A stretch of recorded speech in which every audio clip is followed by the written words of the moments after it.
Bonjour peuple de Dieu, parlons un peu de Jésus. Dans Ésaïe 59, versets 1 à 2, la Bible dit que la main de l'Éternel n'est pas trop courte pour sauver, ni son oreille trop dure pour entendre. Mais ce sont nos crimes qui mettent une séparation entre nous et notre Dieu. Ce sont nos péchés qui nous cassent la face et l'empêchent de nous écouter. Zachée était un homme riche, célèbre, un chef. Mais malgré sa richesse, il ne pouvait voir Jésus.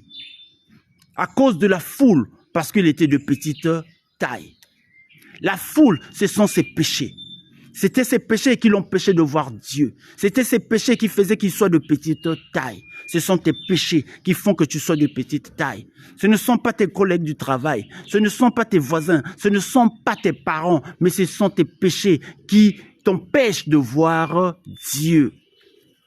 Au verset 4 de Luc 19, la Bible dit que Zachée courut en avant. Il monta sur le sycomore pour voir Jésus, parce que Jésus devait passer par là. Jésus devait passer par la voie du sycomore.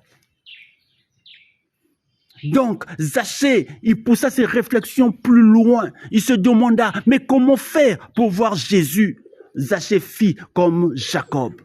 Jacob avait fait un vœu à l'Éternel en disant, « Je te donnerai la dîme de tout ce que tu me donneras. » Jacob savait que l'Éternel devait passer par la voie des vœux des dîmes.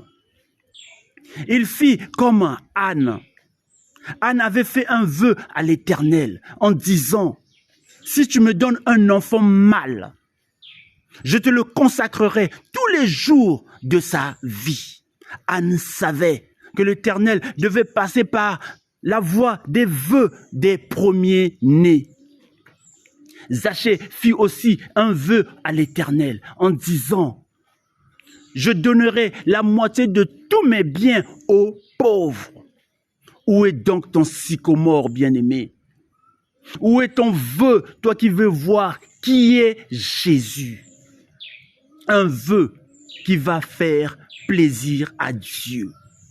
Que Dieu nous bénisse. À la prochaine.